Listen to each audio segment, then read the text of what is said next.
Evan, may epekto ba sa defense team kung isa sa nakahandang witness ng prosecution si Mary Grace Piatos? Aga, ayon kay Attorney Michael Powa, tagapagsalita ng kampo ni Vice President Sara Duterte, wala naman itong epekto sa kanilang panig dahil karapatan naman ng prosecution team na ilagay o gamitin yung mga witness na sa tingin nila ay makakatulong na makapagpatibay ng kanilang mga argumento sa paparating na impeachment trial sa darating na July 6. Kabilang si Mary Grace Piatos at dating overall Deputy Ombudsman Melchor Arthur Carandang sa matutunog na pangalang kabilang sa 57 testigo na nais ipresenta ng House Prosecution Team sa napipintong impeachment trial ni Vice President Sara Duterte sa darating na July 6. Ayon kay Attorney Michael Powa, tagapagsalita ng defense team, desisyon ng prosecution kung isama si alias Piatos at Carandang sa kanilang listahan at kahit sino man umano ang iharap na witness ay handa nilang isalang sa cross-examination. Wala naman po. Sa amin naman po, yan naman prerogatiba ng prosecution kung sino yung mga witnesses nila. So definitely if they're presented, we will be ready to cross-examine them.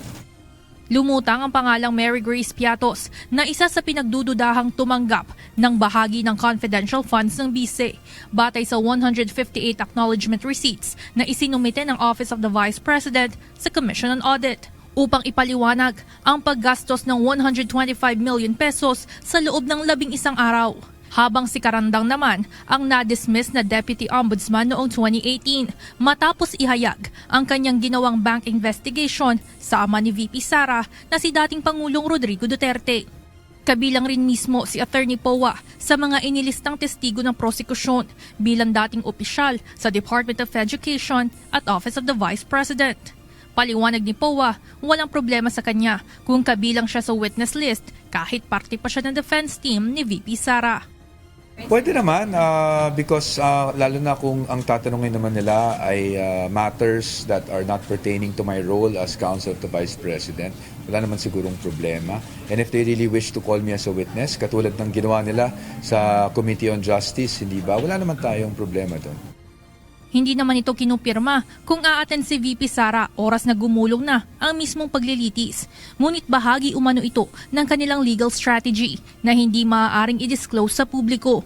Hindi rin naman anya kailangan na dumalo pa ang BISE sa pre-trial dahil hindi naman ito obligasyon ng kanilang kliyente. Tiniyak rin ito na araw-araw niyang nakakausap si VP Duterte patungkol sa progreso ng pre-trial conference.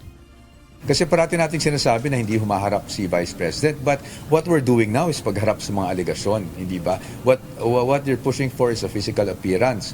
But physical appearance, for example, the pre-trial stage, hindi naman siya kailangan talaga nandito.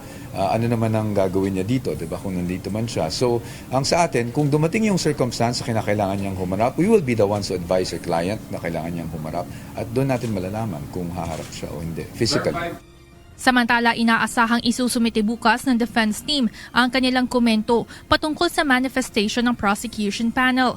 Kabilang sa manifestation, ang hiling na mabuksan ang selyadong kahong naglalaman ng tax records ng BISE at ng kanyang asawang si Attorney Man Scorpio. Ayon sa defense team, anuman ang magiging kahihinatnan ng naturang BIR box, ito ay magbabatay sa magiging pasya ng Senate Impeachment Court. I will not preempt talaga po. No? I know you're wanting an answer, but please be patient with us. There are official ways of doing this and formal ways of doing this. Ang gagawin namin, we will file a comment by tomorrow.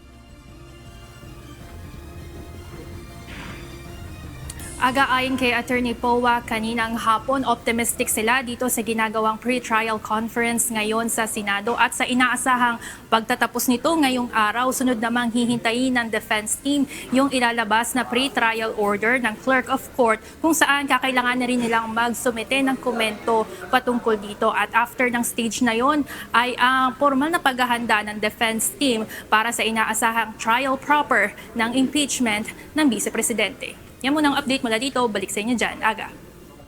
Maraming salamat, Evan Alvarez.